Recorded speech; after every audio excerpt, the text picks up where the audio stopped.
Hello, my name is Jim. Welcome to my booktube channel about books and reading and stuff.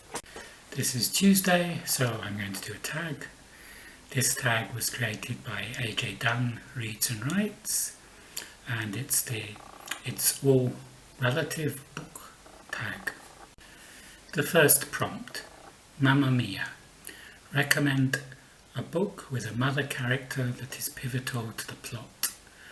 Well, this would be sort of Kaigan and Misaki. She is a mother.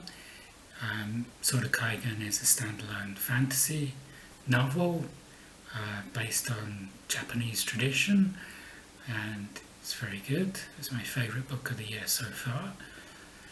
What's interesting about this as a fantasy novel is the three main female characters are all mothers, of which the main one is Misaki, who is not only mother to this family of boys, but she can also fight herself, although she's kept quiet from her neighbourhood because they're a very conservative neighbourhood and women are supposed to be the homemakers in this.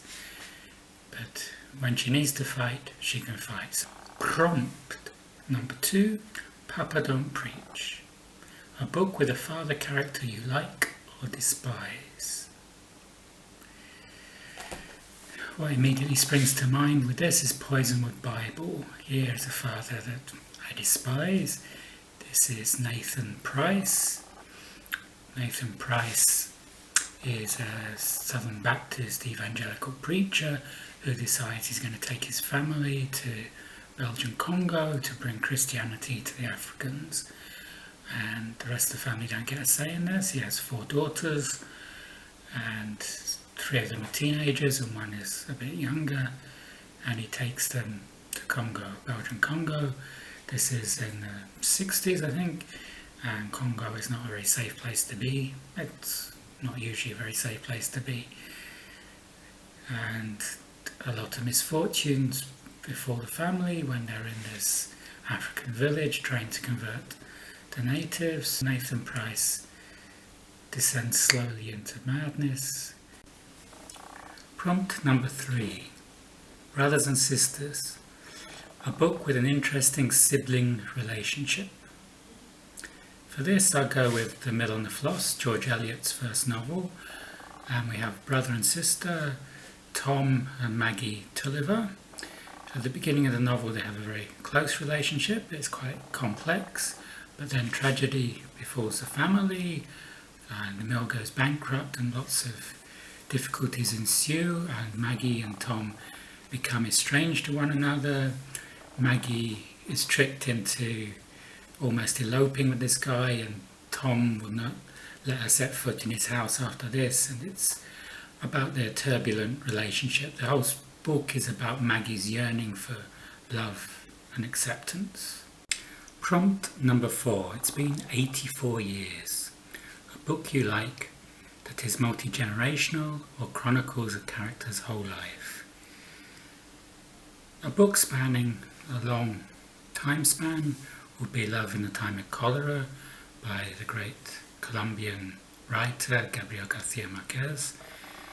It tells the story of Femina and Florentino, who are young lovers in secret, but Femina's father finds out about the relationship and puts an end to it, and eventually Femina marries another man, Dr.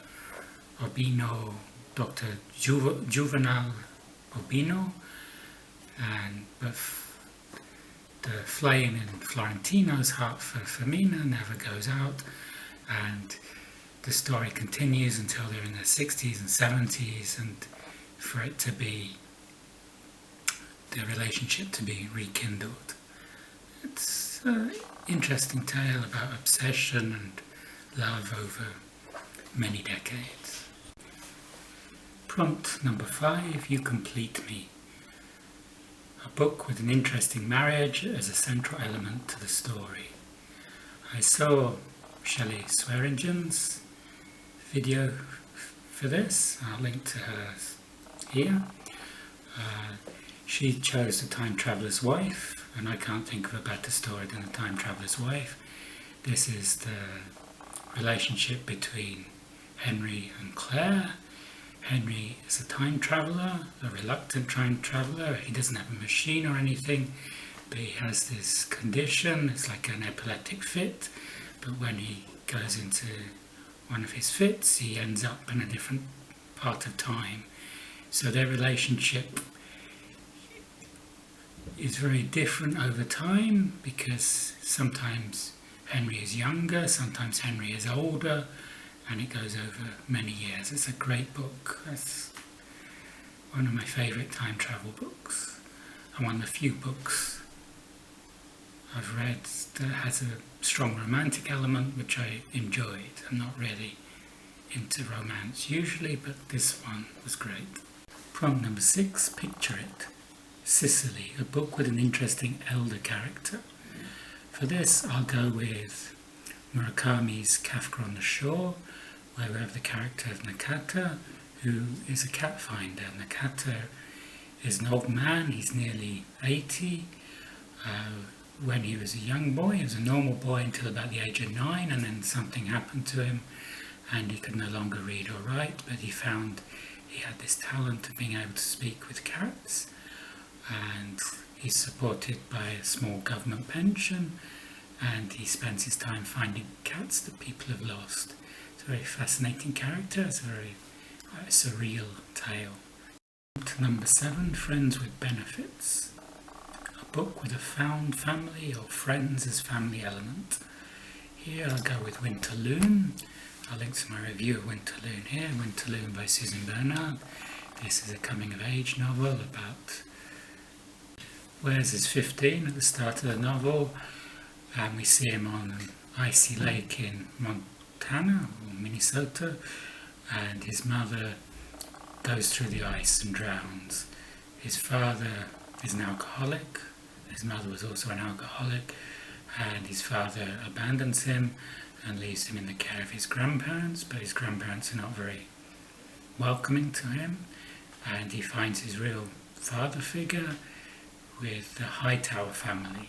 The Hightower family are a family of Native Americans living in Minnesota. The father and mother are Troy and Mona, and there's also their children Lester and Bull, and there's the niece Jolene, who Wes is enamoured by, and he finds in this family his found family. Prompt number 8, I Think We're Alone Now. A book with a character who was lost or left behind or abandoned. This can also be a story with an orphaned or adopted character. For this I'll go with Where the Crawdads Sing by Delia Owens. This is the story of Kaya, the marsh girl, who is progressively left by the members of her family because her father is abusive when he's drunk, and her mother leaves and her siblings leave, and she's left alone in this hut in the marsh. Her father leaves as well and doesn't come back, and this is her coming of age novel. It's a fascinating story. It's set in South Carolina, on the marshy coastline of South Carolina, and there's a very vivid description of the nature. Final prompt number 9, Fur Baby. A book where a pet or animal is a part of the family or plays an important role in the book. For this I'll choose Fluke by James Herbert. A.J. Dunn chose Cujo by Stephen King. Fluke was James Herbert's third book. It was less in the horror genre than his previous books. This was about a dog who from puppyhood sensed that he was in some way different. He felt that he'd been a man in a previous life, and now he was a puppy and then a dog, and it follows his story. And this actually got me into Kafka in a strange way, because I told a friend about this book, about this man, or this dog who thought he was a man, and this friend told me about Metamorphosis, where this man, Gregor Samsa, wakes up as a giant insect. So those are all the prompts. Who do I tag? I think A.J. Dunn tagged most of the people I'd want to tag. If this tag appeals to you, please feel free to do it. I'll link to AJ Dunn's video in the show notes below, and I'll see you on the next video. Goodbye.